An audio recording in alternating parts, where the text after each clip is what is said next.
Hey guys, it is Cuckoo Kimmy from the Rue Cafe down in Little Soma in downtown Little Rock. And I am here to provide you your recipe for your day in a box. And we're about to do a really easy chocolate pie, okay? So easy, you got this. Whether you are with your boo of 25 years and y'all are just trying to be romantic, or whether you're sitting next to some rando from Tinder, you're not sure about them yet. It's fine. This is not gonna be the blender that's gonna make it or break it. This is easy. Let's do it. First things first, we gotta preheat that oven.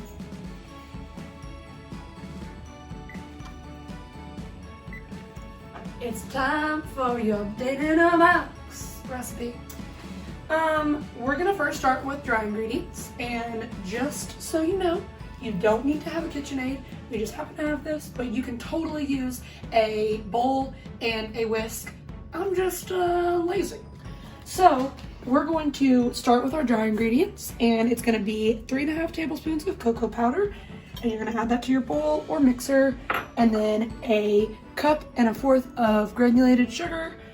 The cool thing is you'll probably have most of these things in your house already, maybe. I know I did. And we're gonna incorporate those first, and you wanna make sure that the chunks are getting out of there and it's really finely mixed in there.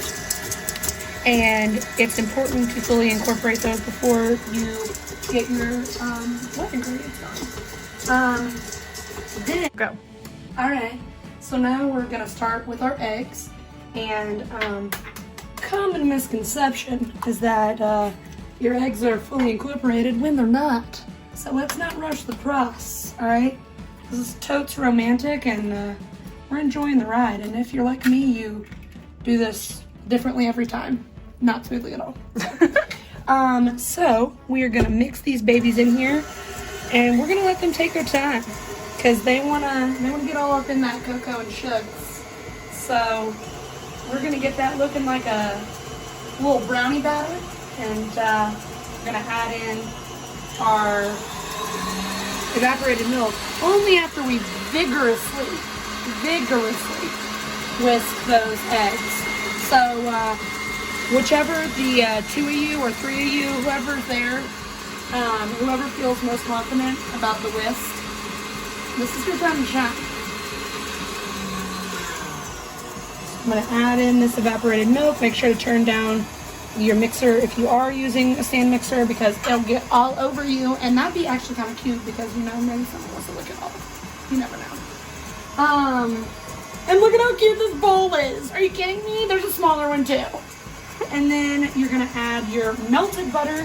Key thing with baking, do not think, oh, it can be room temperature butter. Oh, it can be cold butter. No, it's melted butter. It makes a totally different product. Trust me. So we are going to let this mix get all incorporated. We're going to scrape off the sides, make sure we get everything in there, and then we'll check back in when it's time to pour it in a little crust there, boo. Now that we've got our batter good to go, we're gonna add it to a pie shell. And I was gonna teach y'all how to make a pie crust and do some crimping, which is those beautiful little pleats on the side.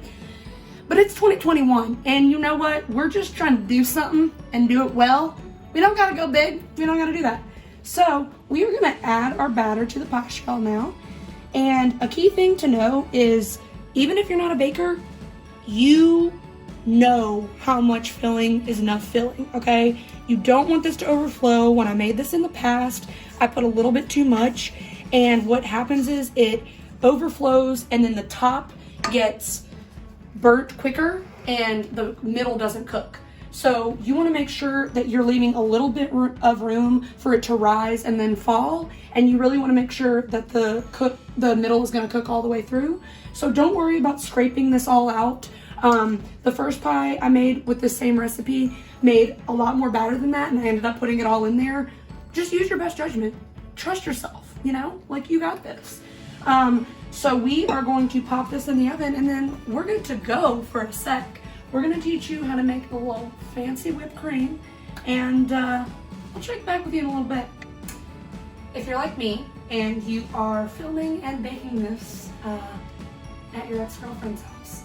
You will have some unexpected hazards. Actually, at this point, they're kind of expected. This is Hooch, and he is actually a staple to the kitchen. Just make sure you're two-handed this thing, okay? Because it's pretty liquidy. So if you have similar hazards, take precaution, because it's gonna go flying. Let's put it in here. Let's do it.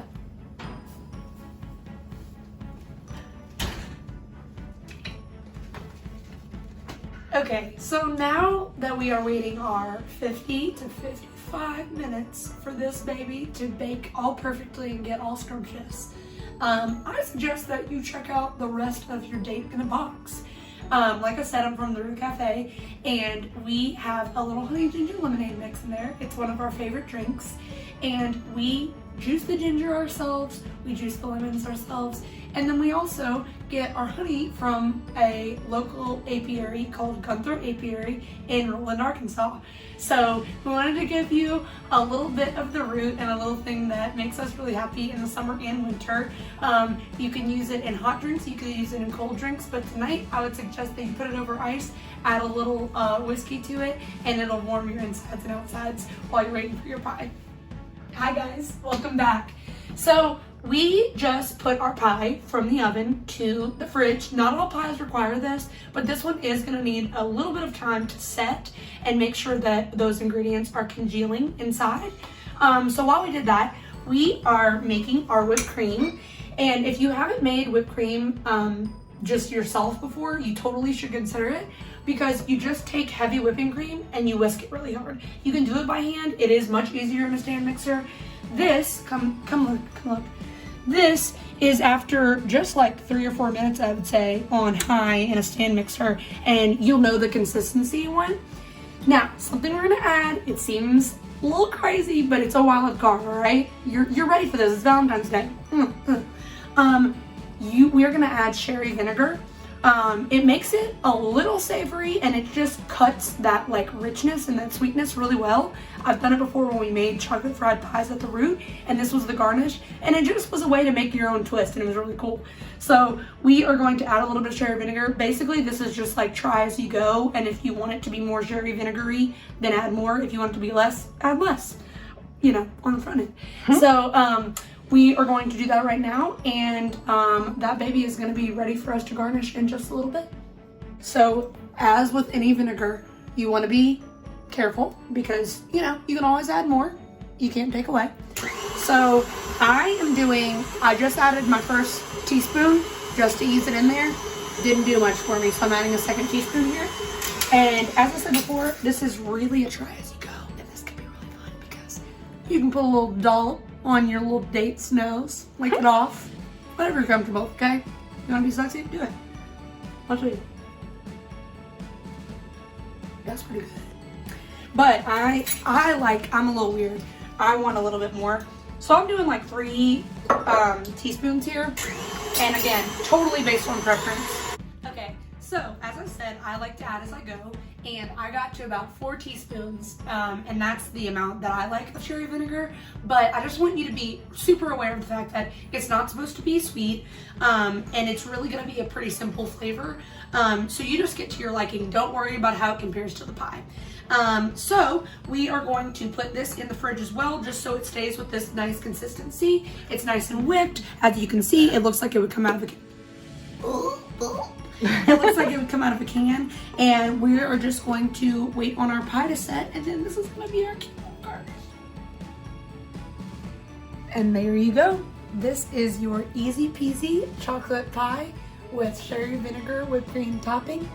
Obviously, we would love to give Tina a little bite, and she was so helpful, but we know that chocolate's not good for dogs. So listen, happy Valentine's Day, guys. Whatever that means to you, just celebrate and enjoy yourself and enjoy whoever you're with. And you're wonderful, and you got this. And I hope this was fun for you. Thanks for letting me be a part of your night.